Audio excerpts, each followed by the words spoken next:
All right, everyone, thanks for joining us tonight for All Pricing Matters. I have no idea how I came up with that name. I just thought, hey, pricing is important. So, but thanks for joining us today. We're going to have a quick introduction of myself, Wayne, and Ross, and then just really have a casual conversation tonight about some of the things that we're seeing on social media and hearing from other contractors about how they're pricing their projects and their jobs. Maybe how they're not screening their clientele and leads and things like that are coming in a little bit more, and just really try to help elevate and educate the industry, which is something that Turfs Up Radio loves to do and we all love to do here. So with that said, my name is Adam Linneman. I own Linneman Lawn and Landscaping. My wife and I also have the Green Executive, which is a peer group and consulting firm. We specialize in QuickBooks integrations as well as LMN software, and are also certified Profit First professionals. We teach the Profit First methodology to other landscape pros. So that's a little bit about myself. Wayne? I'm Wayne Volz. I've got Wayne's Lawn Service in Louisville, Kentucky. Started that in high school, like a lot of you guys have that are listening to this either live or on replay, and started Profits Unlimited in 1990 to help commercial lawn and landscape contractors throughout North America to get through the trials and tribulations of how to bid a job and write a contract. So awesome. That's what I do. Thanks, Wayne. Ross? Yeah. My name is Ross Causey. I am from Kennett Square, Pennsylvania, and my wife and I run Garden Square Landscaping for the past 33 years. And I also run Contractor Education Network on social media and the Hardscape Landscape Contractors Alliance, where my specialty is contractor communications so that we can communicate with our prospects and clients better. Thanks, a little Ross. bit about me. You said keep it short, Adam. So we kept it short, didn't we, Ross? Yeah, short and sweet. Yeah. Before we get started, I would like to say thanks to Adam for inviting me on. I think it's great because I've got, and I'm not just saying this because we're on together, but I've got quite a bit of respect for Ross and yourself, Adam, for what you guys do for the industry. And Ross, I appreciate you allowing me to post my Turfs Up Radio show on your Facebook page as well. Oh yeah, anytime.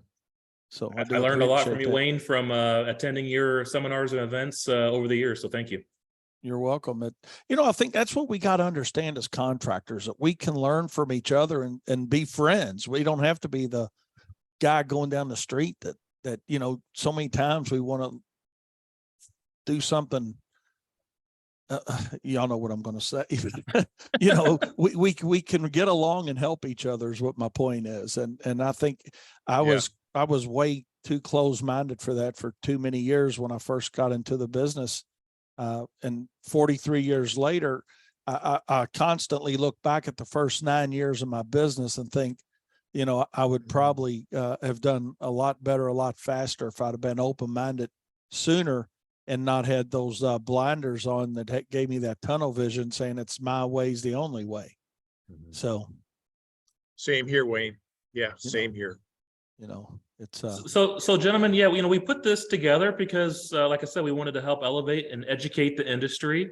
And really where I kind of feel like we should dial in tonight on is what kind of questions that landscape contractors are asking that are clueless when it comes to, and I don't say that disrespectfully, but they really are clueless when it comes to knowing what to charge and how to charge, what to charge, why they need to charge, certain things in their business, and so on. And so that's kind of where I wanted to get started at tonight.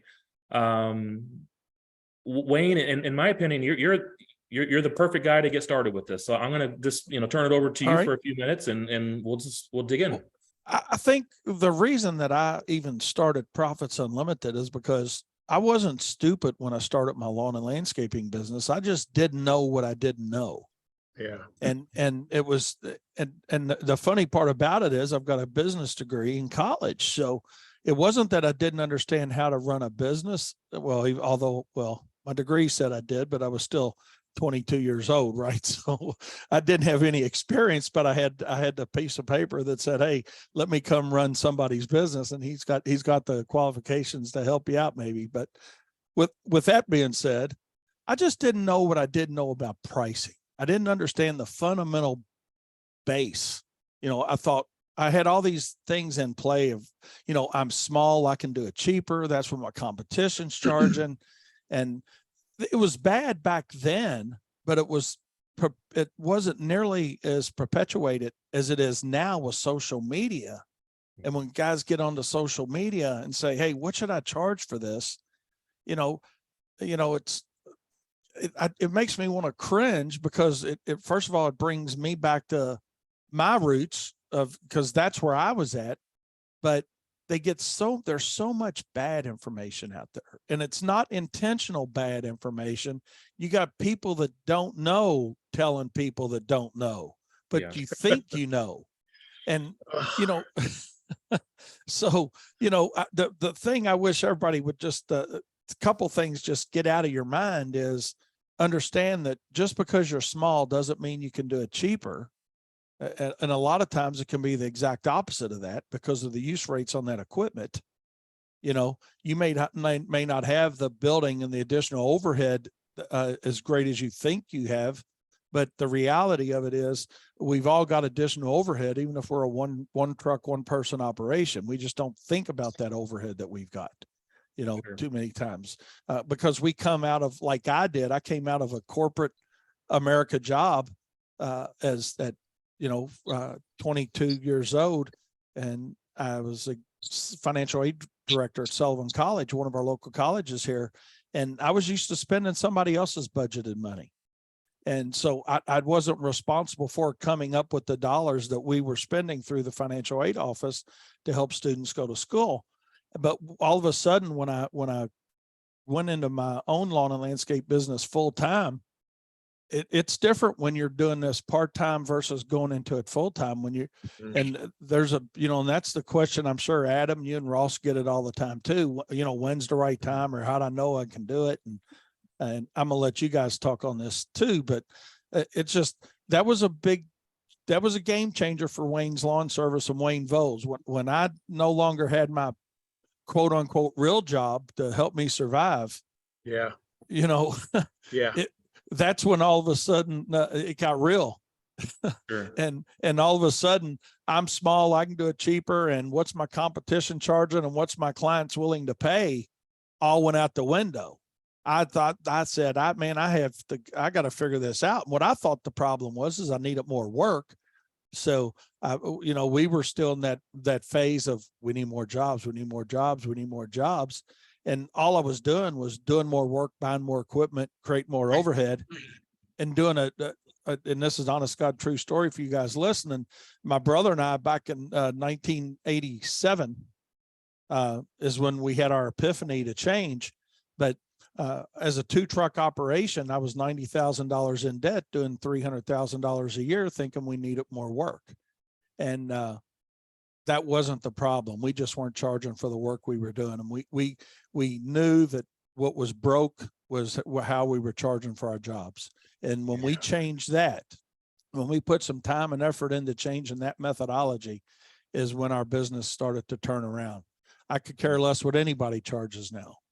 I know my competition, I know my market, all those things are important, but just because my customer wants to pay $50 for a service or $5,000 for a service or whatever the price tag is for whatever it is they're buying, it doesn't mean it's right for me. So with that being said, I'll let you guys talk. Well, and I was going to say, so contractors, they get in that hamster wheel of chasing that top line sales revenue.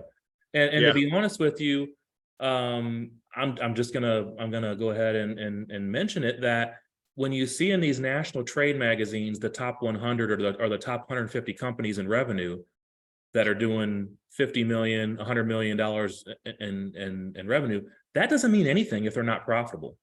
Right. I want to see in those trade magazines the top 150 profitable companies and how were they doing that? You know what I mean? Absolutely. So I also kind of talk about, do you want to be $1 million company, doing 8% profit. So you're going to have, $80,000, or do you want to be a $900,000 company, doing 10% profit, right? Yeah. So you're going to have more profit there. And sometimes by staying at a certain size, you have less headaches. You That's have correct. less overhead. So it may be the way that contractors want to go. That's up to them, but knowing what their end goal is, I think is really important. It certainly is a tool, Adam. You're right. I mean, it's like I tell guys all the time in my seminars, I'd just soon a guy tell me, hey, I'm a one person operation. I did $100,000 last year and I kept 40,000 as profit. That's a damn good company. Mhm. If you're counting Mhm. all your expenses and all your overhead, Yeah. and they don't realize how good a shape they would be in if that would be their margin. Mhm. Realistically, but too many, you're right. Too many people chase the top. They want to be, they want to get, everybody's first goals get to what, 100,000, then a couple hundred, and 500, and a million. And, and based on whatever you want to scale to, but, I'm just like you, Adam, that just because you're doing 1 million or 2 million or whatever you're doing in a year, tell me how much you're keeping. Yeah. Tell me how much you're keeping. That's easy to go out and do the dollar volume. You can work yourself to death. My brother and I were doing that. We worked in daylight to dark and couldn't pay ourselves. I mean, that's the reality of Wayne Volz and Wayne's Lawn Service, but up until 1987 till we changed, so we went 9 years thinking volume was going to fix it. And yeah, our volume was decent, but why weren't we making any money? Because we weren't covering overhead. We weren't charging for profit, So Ross, I want to hear from you here in a second, but what I was telling Wayne, real quick before we get to you, I was telling Wayne before we all jumped on was I had an estimate that I went to literally before we started this little webinar, and I normally charge a consult fee, especially when we're as busy as we are right now, but I didn't because it's a friend of the family. They just bought a new house. That's a nice house, probably $500,000 house, and when I pull up, another contractor was actually just finishing up getting ready to leave, so we passed each other, and that was really awkward, anyways, but I'm friends with the other contractor. Actually, we go side by side riding sometimes together, and as soon as I pulled up, I pointed to him in front of the customer. I said, he's going to be cheaper. And then he looked back at me, he said, no, I'm going to be cheaper. And so we were giving each other a hard time. But I love it. But here's something he did that I don't necessarily agree with. The contractor measured right in front of me, came up with the square footage and said, 160 square foot, $50 a square foot, $8,200. And I'm thinking to myself, how did you come up with that number? Because if someone calls you on the phone and says it's going to be 200 square feet, are you going to charge $50 a square foot all day long? You have to see the project, number one. And for me, and I know there's different ways of pricing, and we'll get into that as well. But for me, I price everything with my materials, my cost. I mark it up and I put a profit on it. I obviously recover my overhead, and this is all based off of a budget that I build in my LMN software. That's what we use. There's all kinds of options out there, but that's what we use. And then I put in how much time I think it's going to be to complete the project. And so whenever he told me that number and told the customer that number in front of me, and when he left, I just told her right away, he does a good job building walls. He does this kind of full time. He's kind of like his family also does farming, but he can do it a lot cheaper. And I knew that when I got back to the office and just to kind of compare, we were going to be every bit of double the price. Yeah. So that happens. It does. And that's fine. Every customer is not a fit for us. And he's booked out till August. We could get to a little bit quicker, but it's not, it just doesn't work out all the time. So with that said, though, how do contractors start to understand what they should be charging? How do they start to understand? Yeah, I mean, what's the process? If you we have people on the webinar here, where do they even start? I think if we can circle back to Wayne for just a moment, I think it's that pain. Yeah. For me, it was pain. And Wayne, my story is very similar to yours. It took me almost a decade to discover overhead Yeah. Oh. Yeah. Mhm. We laugh I have about it now, but overhead? it wasn't funny at the time when you can't pay yourself and you're starving to death, and not literally, but figuratively, and Right. sometimes literally. December, January, February is Yeah. a long time span here in Pennsylvania where really nothing is going on except for snow and ice, and that's iffy at best. Yeah. So to answer your question, Adam, I believe it's pain. Okay. The contractor feels that intuitive pain, and it could be in the pit of their stomach. Yes. It could be in their checkbook. It could be with their lovely wife hammering them, hey, we don't have enough money to pay insurance this month. Mhm. It's Yeah. that. So to answer your question, I think it's pain. I- It comes from pain, and it can end in pain, or it can end in long nights figuring out what overhead is. It can end in hiring people like I did to discover what overhead is, how much it cost me to run my business. I hired Charles Vanderkooy, a world-renowned consultant years ago, to help me figure out what this cost of me running my business was Mhm. Right. from day one, how much it cost. And I think we need to lean on others to be able to discover the the problems in our business. So I hope I'm answering your question. Yeah. And I think it comes from pain. It Yeah. did for me, and I see it in many others. And you talk about social media. Oh my gosh, every single day, my head explodes in the morning by about 7 o'clock because I see these questions and I feel their pain. I really do, because I was there, and I try and answer them sometimes, but then I see some of the other answers that are coming up, and this crowdsourcing of information, some of which is good, some of which is not so good, and some of which is terrible Mhm. on social media, I think is detrimental to the industry and Yeah. to those contractors asking the questions, trying to ferret out their pain, trying to fix it. That's Yeah. my 2 cents on it. I agree 100%, Ross, with that. It's, you're right. It was pain that changed me. And I got this saying that we stand by now that, it is the pain of change, and people don't change until the pain of change is less than the pain of staying the same, Mm. and Love it. you get to the point where you're tired of it. You're tired of your spouse on you. You're tired of you not being able to pay yourself. You're tired of telling your employees that, hey, I'll pay you Monday instead of today. The money didn't come in. When you get tired of that, then you will go through the pain of change. So I think you're 100% right, Ross. That it's predominantly driven by pain, and like you said, fill in a blank of what that pain is.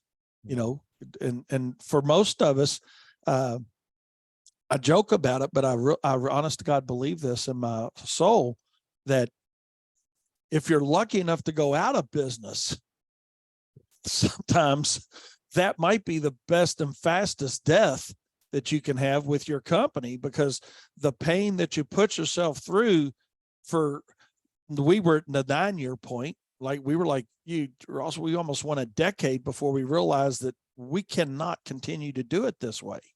And it's, you're borrowing money to survive, and you just, until you get tired of that pain, then you'll make a change. And I'll be the first to admit that I had no idea that I was not making money cutting grass. And I changed that when I realized it.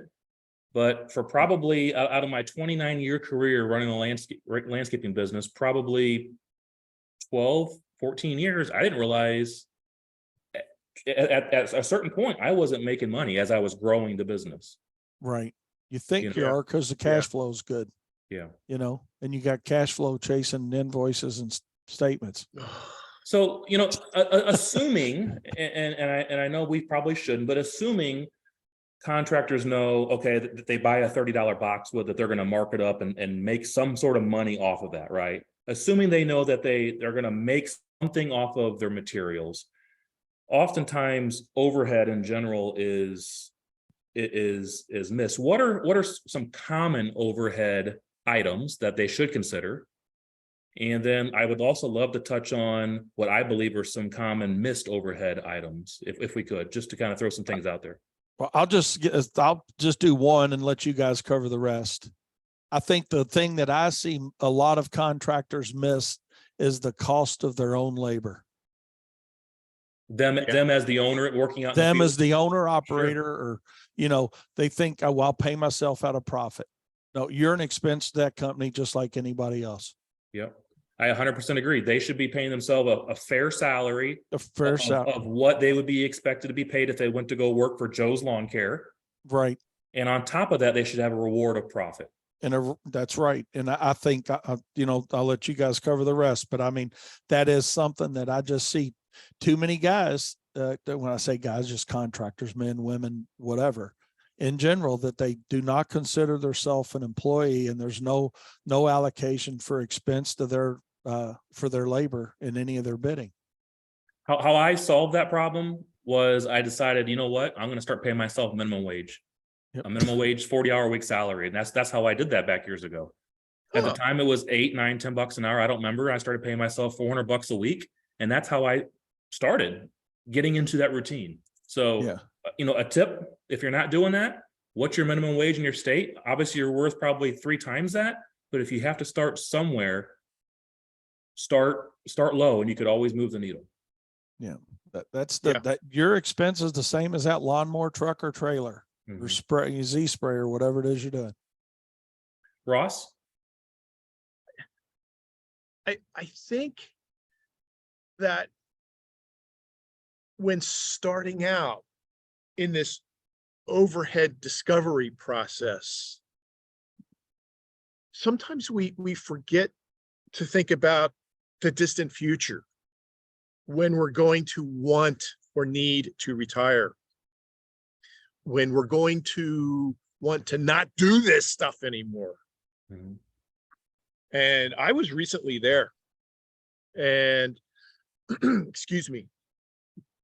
I think that not preparing adequately for the future, and I know it always seems like it's a distant future, but it's really not. It goes by in a heartbeat. But preparing for that future is something that oftentimes gets missed. And we need to really address that, because, hey, is Social Security going to be around forever? I don't think so. Oh, is my screen? It's actually a little goofy again. No, now you're back. I'm sorry, guys. Now you're back. I thought you were doing some sort of a dance move there, Ross. No, no, sorry. What I was saying was, is Social Security going to be around forever? I don't think so. So we need to prepare for these things. Our companies, our little businesses can compensate us for that. And that can be part of overhead. Absolutely. So how I solved it was by becoming a W-2 employee of my company. Mm-hmm. And that really showed me my worth in terms of dollars and cents, instead of just trying to take a piece of the profit, which was cheating the profit incentive that I had. So there's a lot of things that we miss. And yes, there's all the common elements of uniforms and vehicles and lighting, shop expense and all that.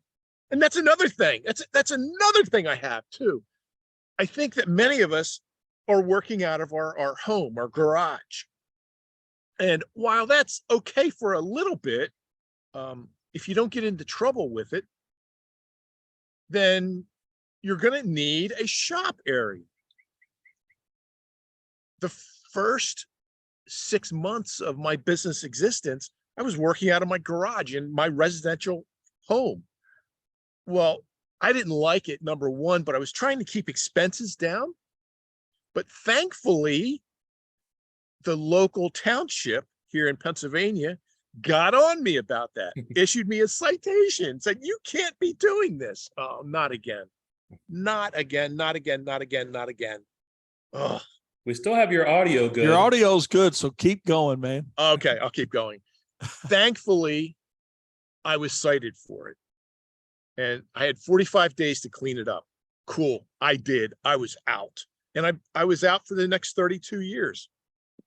So I don't think we account for things like, a commercial shop space. And thankfully, I still have my commercial shop space to this day. I love it. So I think that's a missing element. And Adam, that's one of the things you had asked for was, what do we miss sometimes? Sure. In terms of overhead elements? Some things that I see, and I wrote down some notes, but what I see when we're working with clientele is they should either be charging for their design fees. Oh, please. Or, so a direct cost back to the customer, or it could be considered that designer could be considered overhead, but that they need to be recouping that salary somewhere, right? So that's an expense that you got to account for it. So think about that. I know we could probably go on a half hour about not charging for equipment, even if it's paid for. Oh my. Right? Even if your $10,000 zero turn mower is paid for, you still need to be calculating what that equipment costs, because you're going to have to replace it one day. All right. So that's another one. And then the last one I wanted to mention is credit card processing fees. So Good one. My thought there is charge your customer the fee so you can recoup it.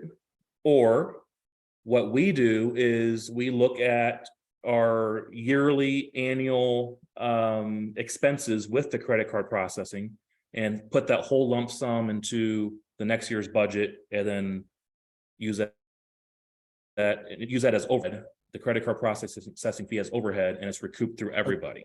Through everybody. Yeah. It could go either way. Card processing fee, recoup it through your overhead. Yeah.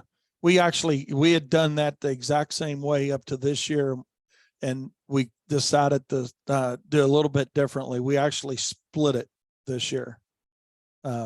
We went to a 1.5% charge on anybody who pays through their customer portal. Okay. So we're basically sharing it with them, and that way we thought, for the ones that are still doing it the old-fashioned way, when we had less people doing the credit cards, it was easier sharing that over the whole group of people as an additional overhead percentage.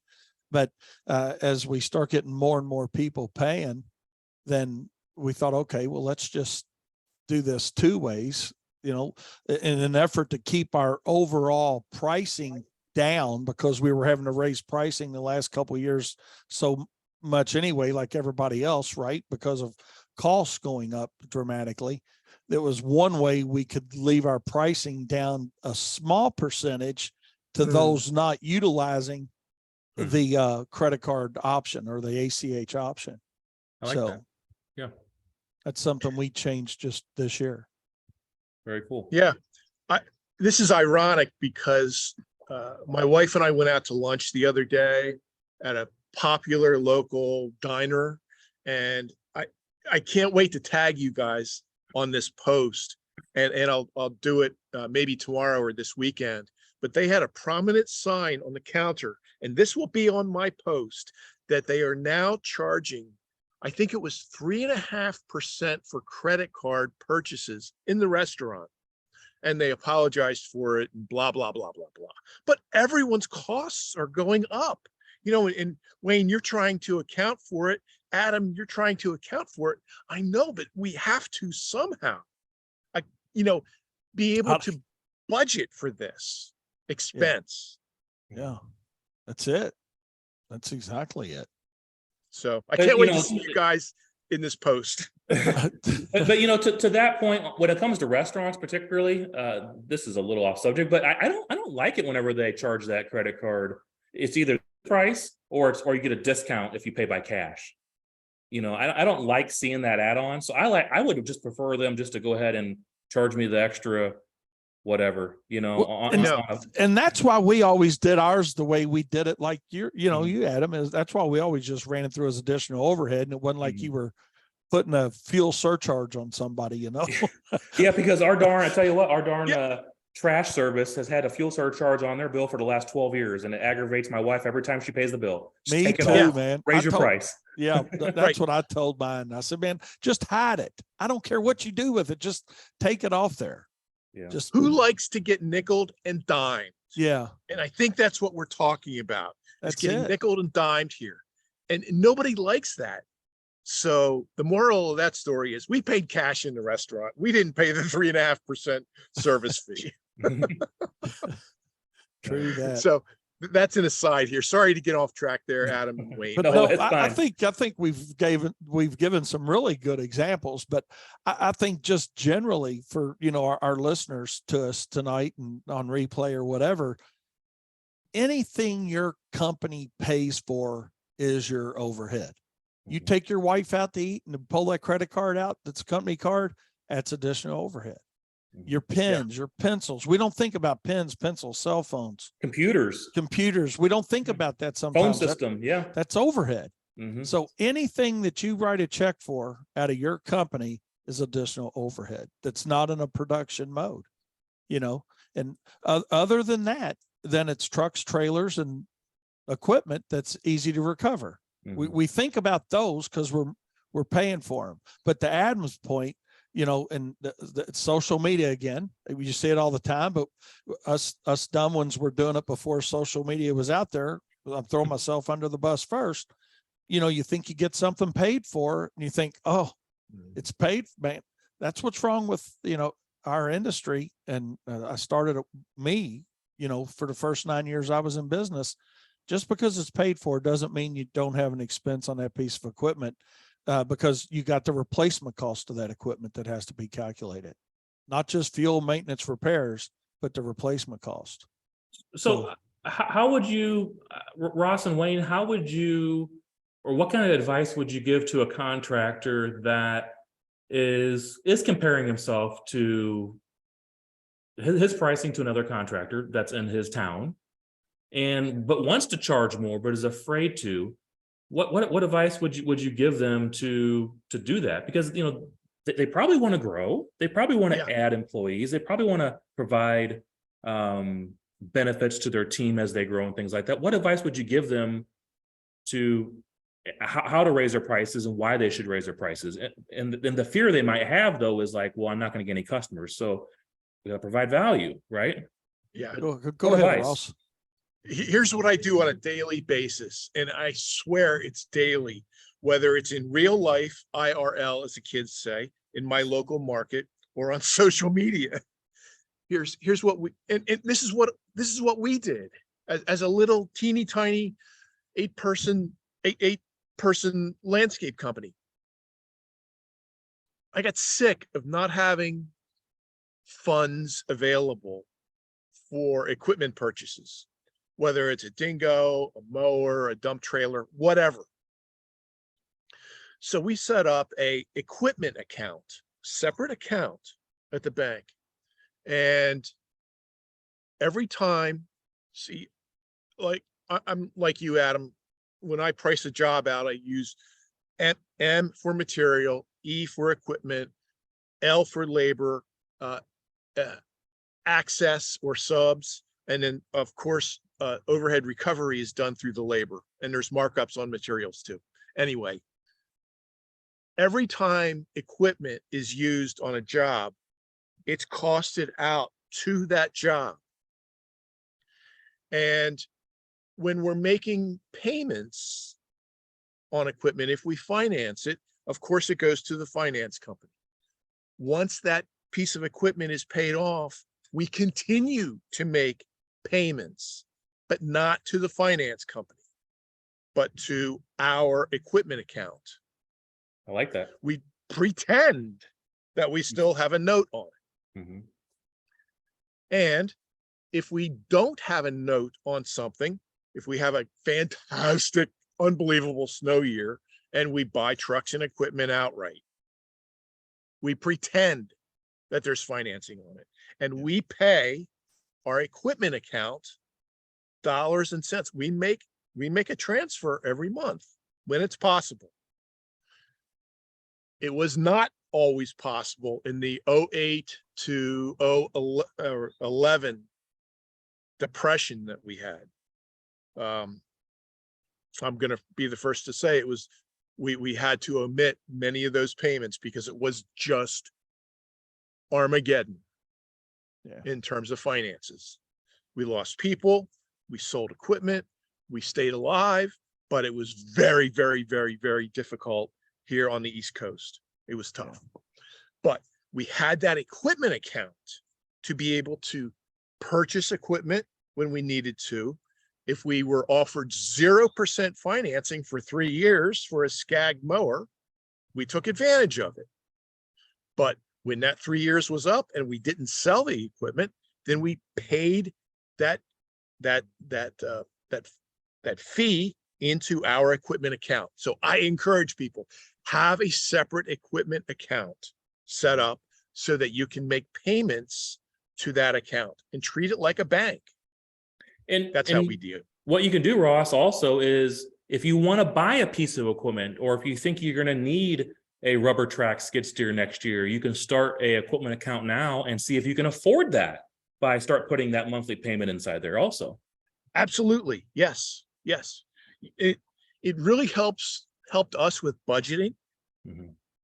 And it made it real when we would be costing out jobs too.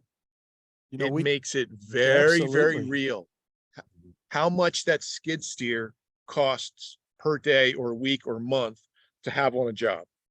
Absolutely. You know, we do the same exact thing with the call sheets that we utilize and string trimmer. It doesn't matter what piece of equipment is, to your same point, Ross.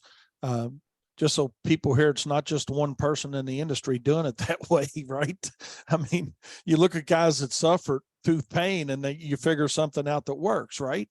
And, you know, regardless of what we buy, we run it through one of our call sheets as if it's been financed at whatever the regular rate is. It can be a string trimmer that we just went and spent $400 for. And if that's 2-year property, we're financing it for 2 years at 6%. That 6% is coming back to us, because when I was having to finance $400 weed eaters and all that, you know, me and the bank had a great relationship when we were making no money.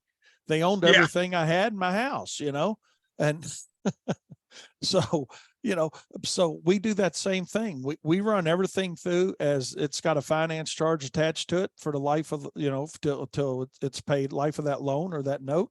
And it continues after that. So just because you may think, well, it's just a blower, that's just a, you know, spreader, that's just this, that's just that. When you sit back and you start adding up all of a sudden you've got money to do some things with. You know, none of it sounds like a big deal to say, well, I'm going to put a $300 payment away on that mower because I've got the mower paid for. But $300 over the course of 12 months is $3,600. You know, now that $3,600 is doing something else for you.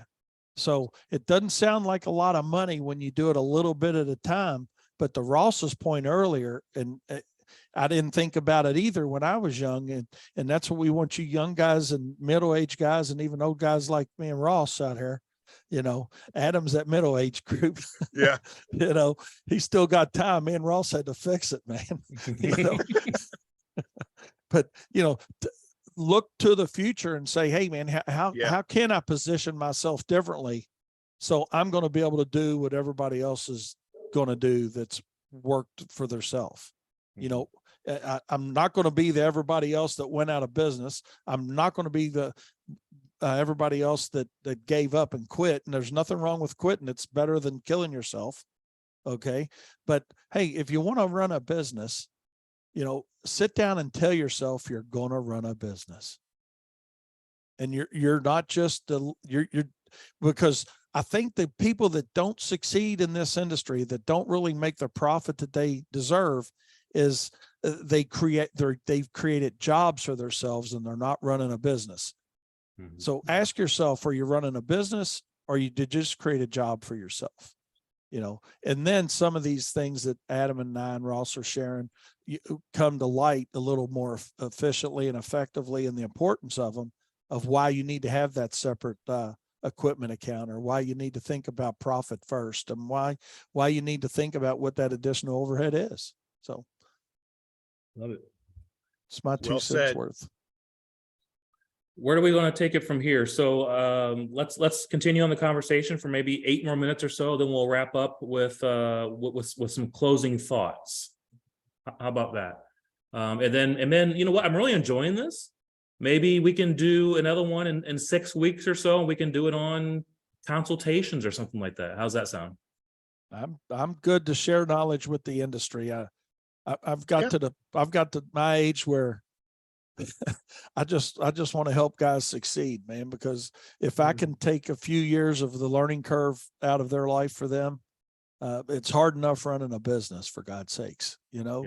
And when you can throw a few, I mean, there's a lot of knowledge sitting here in this room, not just me and Adam and Ross, but Sarah, Eric, Todd, I mean, and the people that are going to listen to this, all of us are, and you guys are all doing good things within your company.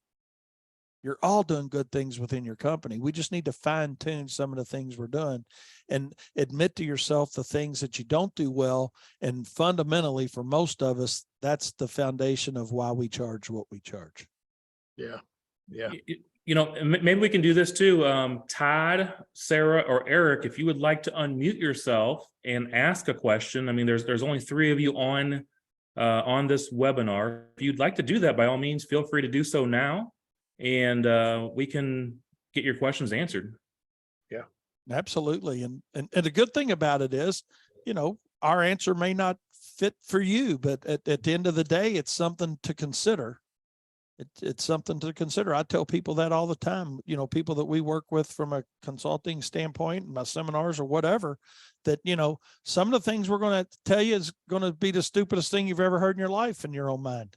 And that's okay. But some of it's going to make sense and it's probably applicable. So you got the opportunity to get 3 diverse from guys in different parts of the country. Not that matters, but I hear that so much. Don't you guys?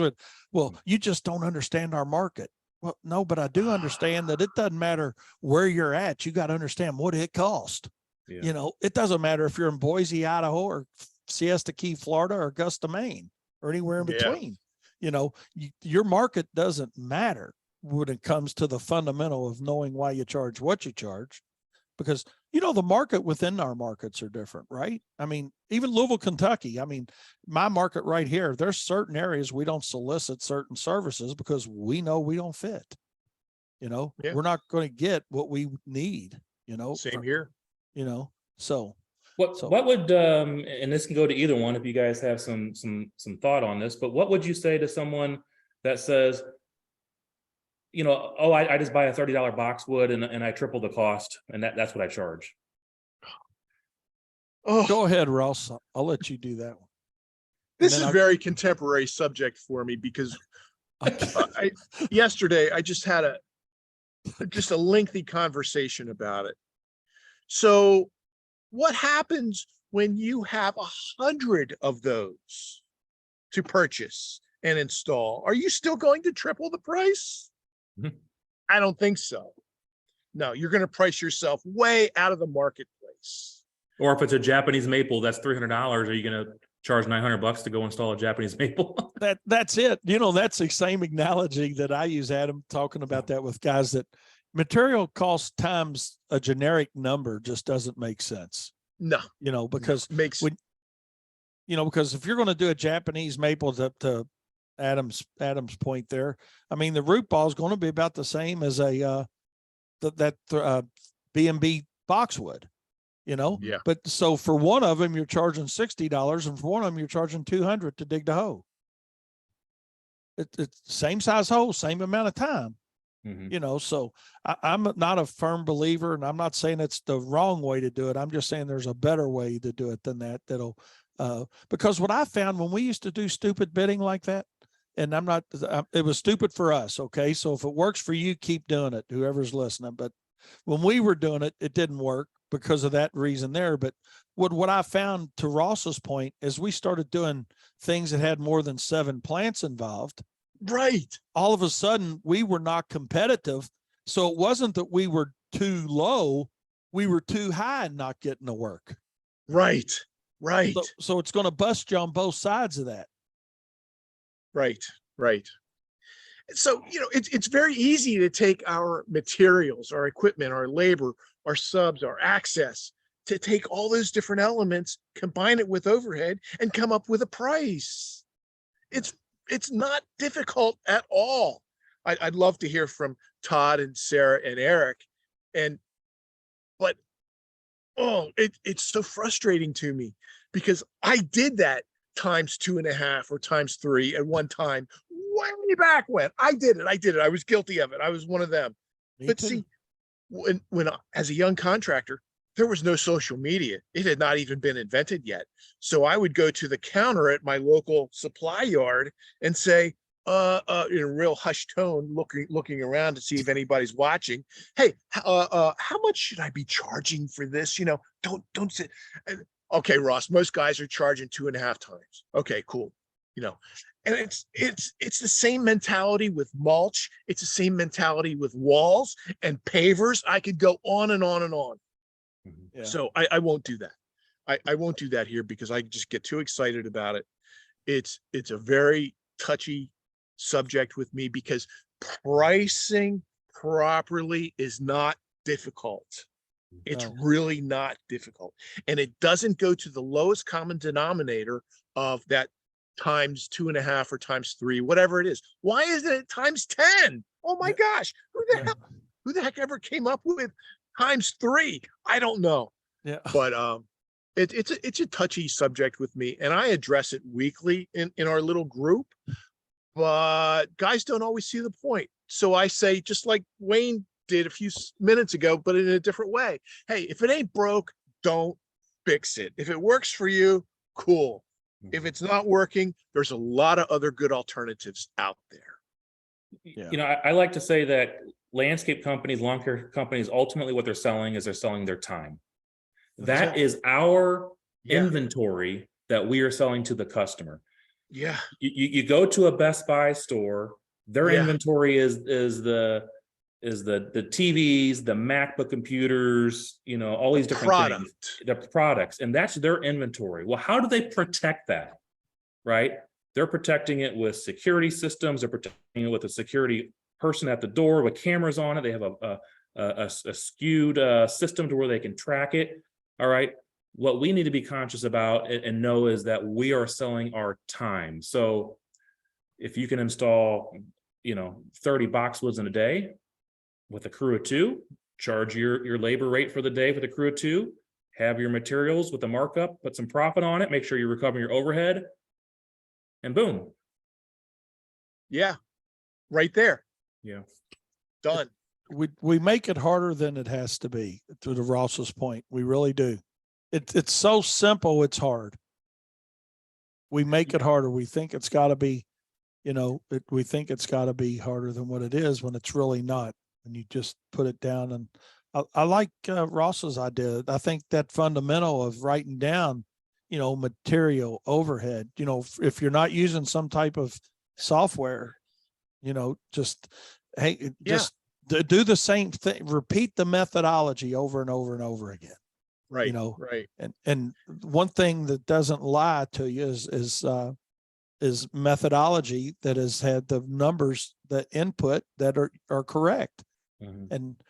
And then that's the other side that can become a little complicated for some, just because you're not used to figuring, guys, we get it all the time. with people using our know why you charge, what you charge stuff, where it's simple spreadsheets where they calculate costs for equipment and labor and that whole thing. But well, I'm not sure how much I'm using something. I don't know how many hours I don't know how many hours I'm going to use that skid steer. I don't know how many hours I'm going to use that lawnmower or that Z spray. Well, let's start with what you do know. How many accounts do you have and how long do they take? So you really know more than what you think you just haven't tried to apply it to some type of cost recovery system at this point. And you haven't tried to say, okay, well, what's my expected growth going to, what do I want to do? Do I want to increase my landscaping by this percentage or my snow and ice by this or whatever service it is, it doesn't matter. And that's how you can start projecting those numbers out to come up with a budget, to Adam's point, where if you've got a budget that, and I know, I don't know Adam, but I mean, I know a lot of companies, when I start with those guys, I'd be willing to say probably 90% don't have a budget. I mean, it's like, well, this is what we got in the bank, man. Yeah. This is what we've got, I mean, and I'm like, well, okay, you're better than I was, because mine was negative. So let's go from there. Right. Let's wrap up with, we'll give everybody just 2 minutes, one tip. Anything dealing with pricing, profit, running their business more successful. Let's just wrap up with one tip. All right. Eric, did you have a question? I saw you were unmuted there for a second, my friend. Nope, you really just answered it. Okay. I was going to ask, how do you, I mean, I've been doing my own thing for 10 plus years, but it's always that question. You got all your costs, all over your overhead. Do you just spread it over the amount of customers you have? And I totally agree with Adam. I've been following Adam for a long time. No matter what your equipment is, they're paying for your time. That's right. So, I mean, it doesn't matter if you're running a skid steer or a push mower, they're buying your time. That's right. Doesn't matter what it is. We're leasing companies. That's it. Right. Exactly. We lease them equipment. We lease them equipment and time. Right. That's just always my hardest thing. To be honest with you, if you rented all your equipment, you probably can't go wrong as long as you charge that back to the customer. It'd be easier to recover you'd understand the pricing a lot better. Go ahead, Eric. I don't know. I forgot. Sorry about that, man. All good. So my tip of the day, if y'all let me go first, because I'm older before I forget and I didn't write it down. It's simple. Don't worry what everybody else is doing. Do what's right for you and your company, and know that you're charging what you're charging based on a methodology that that's solid, and your company will survive and thrive and be profitable. And profit is not a dirty word. No, it's our tagline, but that's the reality of it. Don't be ashamed to make a profit and put that money in your pocket, because that's the purpose of all of our businesses, is to make a profit. Love it. Yeah. Ross, you want to go next? I hope I can be that concise.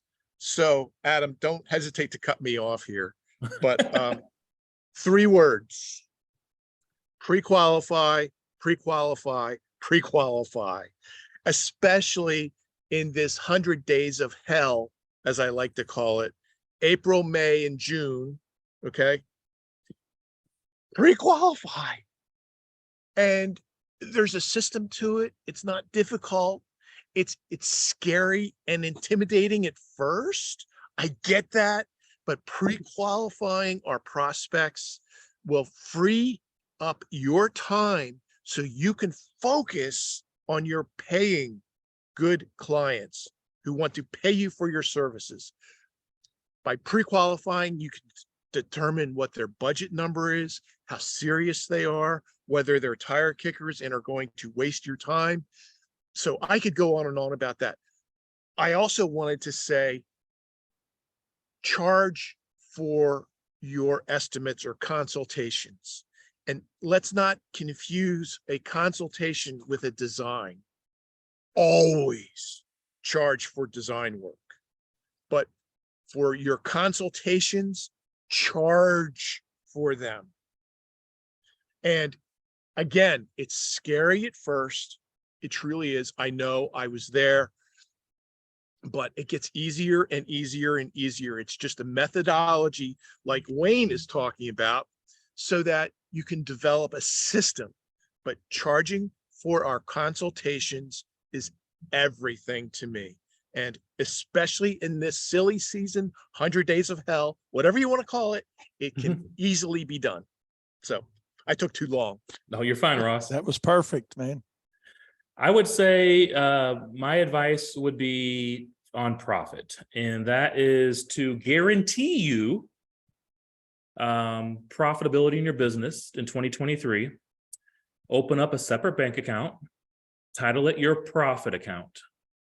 I don't care if you make 3 deposits into your main income account every week, or if you only make 1, but once a week, you take all that money that you put into that income account and allocate and transfer just 1% into your new profit account. So you're going to transfer 1%, everything in your income every week to your profit account. Do that consistently, and you'll be at least guaranteed a 1% profit with cash in the bank, is what my recommendation would be. Start out small. Nice. Yep. You know, it's funny you said 1%, Adam, because Daniel, my son, who's in the exercise science and whatnot, and you know, that's the same exact thing he tells people with their health is if you make 1% changes, 1% changes become big changes over time. Right. And you don't think about 1% being a lot, guys, but 1% of whatever number you're working with over time.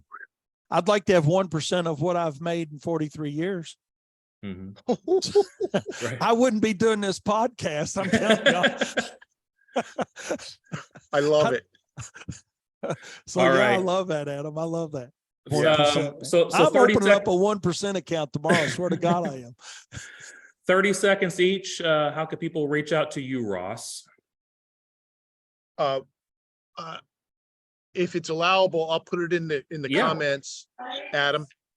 But excuse me, I'm always on, not always, I'm usually on Contractor Education Network on Facebook, Instagram. I'm at Hardscape Landscape Contractors Alliance, and Ross Causey at gmail.com. Pretty easy to get a hold of. Thanks, Ross. Wayne?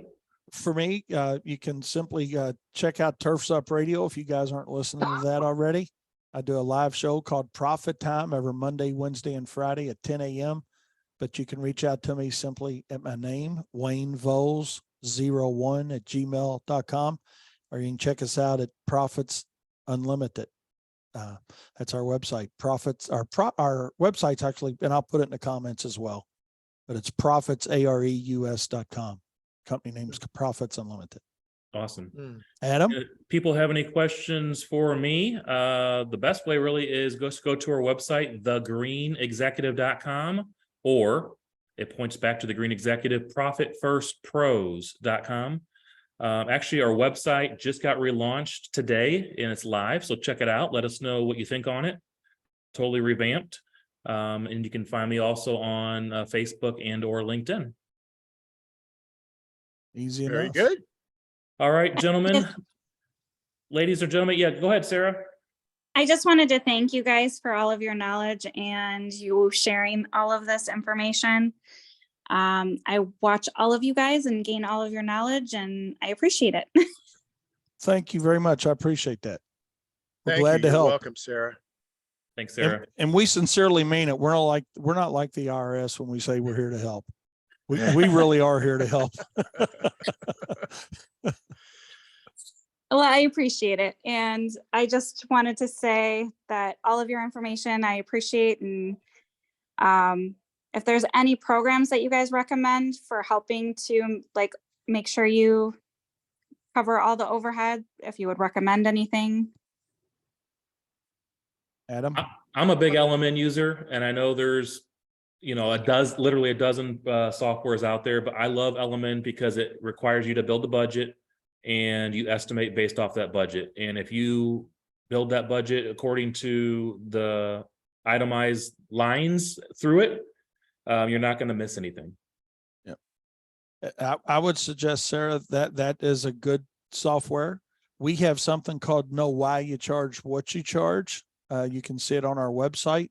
It's a line item spreadsheet that you fill out as well to calculate cost for your services. What I would suggest is to be careful on what you buy, because I've bought most all of it that's out there, and a lot of it leaves things out. And I'm not talking bad. I'm not saying buy ours. I'm not saying use LMN. I'm saying just be careful what you do buy, because a lot of even the people that are selling things that they're calling cost calculators, most of what they have tells you to insert your number. Well, that's the problem. You don't know what your number is. So until you calculate what your number is for your company based on your overhead, your use rates, and your desired profit margin, then it's a bad number that you're inputting, even though you've got the software to give you a proposal. If that makes sense. No, it definitely does make sense. We started with Service Autopilot last year, and it doesn't offer the whole budget side of things. So that's where most of them go bad. That's 100% where I feel like I'm lacking a little bit. So I appreciate all of your input though. Sure. But thank you for your feedback. I appreciate you saying that. All right, everyone. We will maybe do something like this again in the near future. So stay tuned, keep following all of us, and we'll make sure to push it out if we do. Very deal. good. Thank Ross, you for arranging I this, enjoyed Adam. it. Yeah, thanks for doing this, Adam. It was really nice doing this with you and Ross. I respect you guys a lot. Absolutely. Take care, guys. Have a good night. Thank Thank you. you, Take guys. care. Bye-bye.